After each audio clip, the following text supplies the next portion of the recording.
Tendemos a pensar nas prisões como punições adequadas para criminosos, onde vivem em celas minúsculas, comem comida simples e, claro, não têm liberdade. Mas, e se eu lhe dissesse que alguns criminosos são tão poderosos que conseguem uma prisão ao seu gosto especial? Esse era o caso de Pablo Escobar no início da década de 1990. Depois de ser perseguido pela DIA por anos, Pablo finalmente aceitou um acordo.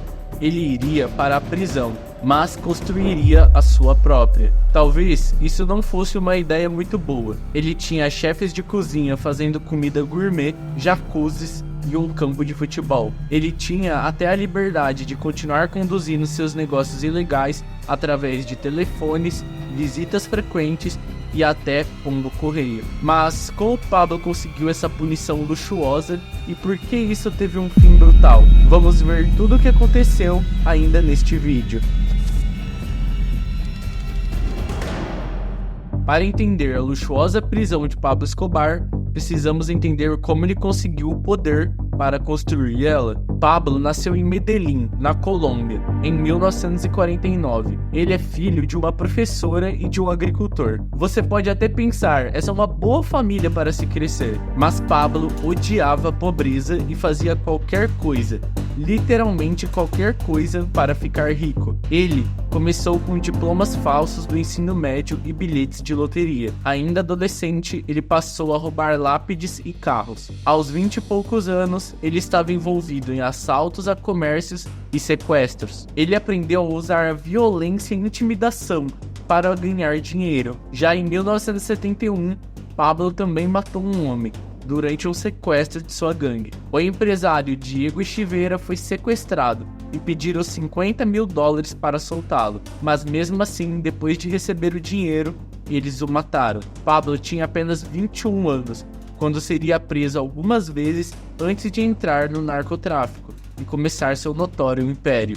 Você que tá cansado de ir em lojas e não achar nenhuma roupa legal, entre no site experienciamental.store, onde você pode encontrar diversas roupas, balaclavas, máscaras, tudo que pode compor o seu armário daquilo que você gosta. Já aponte a câmera nesse QR Code para você ter acesso à loja. E não esqueça, o site é experienciamental.store. Acesse lá. O cartel de Medellín. A Colômbia estava se tornando a capital mundial das drogas, enquanto Pablo pensava em novos empreendimentos criminosos. Ele conseguiu aproveitar a oportunidade e, em meados de 1970, fundou o cartel de Medellín, junto aos irmãos Ochoa. O objetivo era lidar com todo o contrabando que tinha na Colômbia e nos Estados Unidos. Eles começaram a trazer a planta coca do Peru e da Bolívia, e convertendo-a em pó diretamente na Colômbia. Eles tinham acesso ao Oceano do Caribe, facilitando o comércio até os Estados Unidos, já que essas ilhas serviam como um posto de abastecimento aos aviões. Pablo ascendeu como chefão do tráfico, e o presidente dos Estados Unidos, Richard Nixon, declarou guerra às drogas, tornando a prisão de qualquer pessoa como um ato primordial para combater as drogas. Mas cartéis enormes como o de Medellín não se intimidaram. Na verdade, o consumo de pó só cresceu nos Estados Unidos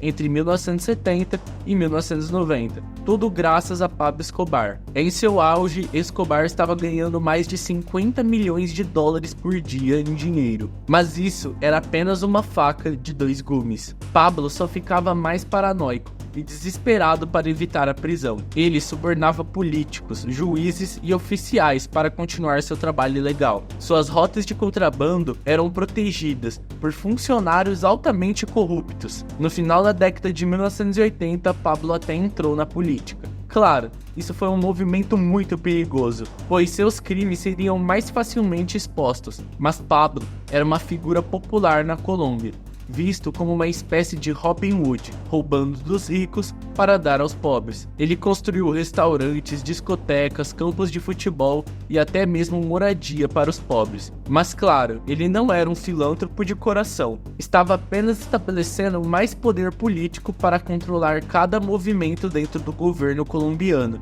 e evitar ir para a cadeia. Em 1989, Pablo derrubou um avião civil, acreditando que um político inimigo estava a bordo. 110 pessoas morreram, exceto o político, que cancelou o voo no último minuto. Em 1990, Luiz Carlos Galeano estava concorrendo à presidência com um discurso simples. Se eleito, ele limparia o país dos traficantes e o extraditaria para os Estados Unidos, devolvendo o poder ao cidadão. Pablo temia ser extraditado para os Estados Unidos, aonde ele tinha certeza que não poderia controlar mais nada. Então, ele assassinou Galán. A prisão de La Catedral. Em 19 de junho de 1991, Pablo Escobar se sentou com os principais líderes do governo colombiano e ofereceu-lhes um acordo. Ele iria para a prisão por 5 anos, mas ele que construiria sua prisão. Ele não teria uma cela minúscula, mas um palácio inteiro, cheio de seus próprios homens, acompanhantes femininas e entretenimento. Pablo estava fugindo das autoridades há anos e sabia que, de uma forma ou de outra, logo seria capturado, especialmente porque seus crimes pioravam a cada ano. Ao mesmo tempo, ele temia por grupos vigilantes como os Los Pepes, pessoas que foram injustiçadas por Escobar e que se uniram para matá-lo. Eles assassinariam centenas de seus associados, amigos e familiares, praticamente reduzindo o cartel de Medellín a cinzas. Além disso, o cartel de Medellín estava no meio de uma guerra sangrenta com o cartel de Cali. A filha de Pablo, Manuela, ainda criança, foi ferida em um atentado à bomba destinado a matá-lo. Pablo realmente estava lutando pela sua vida. Então, inventou um esconderijo perfeito, que as autoridades colombianas chocantemente aceitaram. Um palácio chamado La Catedral. Vida luxuosa na prisão. La Catedral parecia mais um resort de luxo do que uma prisão de verdade. Tinha um bar, discoteca, jacuzzi, piscina, sauna, academia e até uma cachoeira. Não havia um restaurante propriamente dito, mas Pablo tinha um chefe que preparava comida gourmet todos os dias. Havia também um campo de futebol. Uma vez, toda a seleção nacional de futebol o visitou, usando veículos off-road para chegar ao topo da montanha. Escobar mandou seu chefe servir várias refeições e depois até jogaram futebol. Claro, o time adversário tinha que deixar Escobar ganhar, pois ele ficava muito bravo quando perdia. Durante sua estadia em La Catedral, Pablo deu várias festas, algumas com acompanhantes VIP e, claro, muito pó. La Catedral também tinha quartos luxuosos para seus convidados. Ele não poderia simplesmente mandar os convidados da festa para casa às 4 da manhã. Quando ele celebrou seu 42º aniversário na prisão, Pablo fez com que chefes especiais viessem de Medellín para cozinhar para ele. Naquele dia, ele e sua família desfrutaram de peru defumado, trufa defumada com salmão e caviar, entre outras iguarias caríssimas. Nos terrenos de La Catedral, Pablo construiu uma casa de bonecas em tamanho real, para os dias em que sua filha vinha visitá-lo. Era construída no topo de uma colina cercada por florestas, o que tornava a prisão praticamente impenetrável. Os homens de Escobar podiam ver qualquer um que se aproximasse a quilômetros de distância, e ninguém conseguia entrar sem levar um tiro. A prisão estava tão alta que geralmente estava cercada por neblina, o que tornava os ataques aéreos muito difíceis. Sim, Pablo não tinha apenas todos os luxos, mas também ele continuava conduzindo todos os seus negócios. Ele ainda era o rei do crime de Medellín, e sem contar que era o 7º homem mais rico do mundo. A fuga e o fim.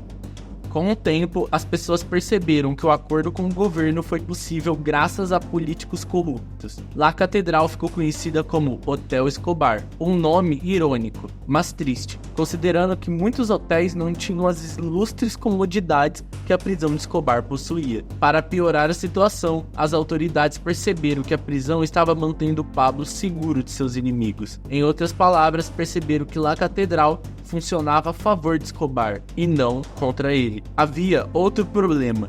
Pablo Escobar era um homem violento e, ao perceber que poderia fazer o que quisesse dentro dos muros da prisão, sua violência disparou. Ele matou e torturou 4 de seus sócios em uma disputa por dinheiro, e em 1992 ordenou o assassinato de 2 membros do cartel pelo telefone da prisão. Isso foi o suficiente para fazer o governo repensar La Catedral. e transferir Escobar para uma prisão de segurança máxima em Bogotá. Quando Pablo soube disso, ele simplesmente escapou. Havia uma saída secreta na sala de jogos da prisão. Ele a usou para fugir para Medellín, onde se escondeu de autoridades furiosas. Pablo sabia que as autoridades iam prendê-lo mais cedo ou mais tarde. Então preparou uma lista de todos os políticos, policiais e juízes que haviam recebido subornos dele. Ele disse a seu primo e associado, Gustavo Gaviria, para dar a lista à polícia, em caso de prisão. Isso apenas motivou as autoridades colombianas e americanas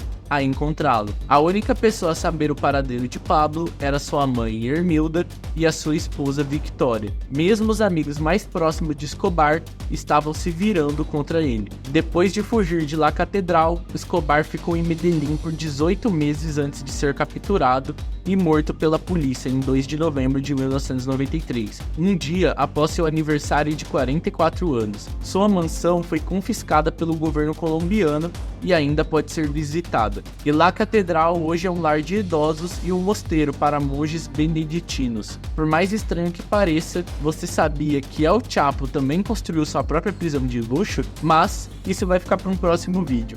Se você gostou do vídeo, não esqueça de se inscrever e deixar o like. Aqui estão mais 2 vídeos para você continuar assistindo sobre todo esse mundo dos cartéis. Até a próxima!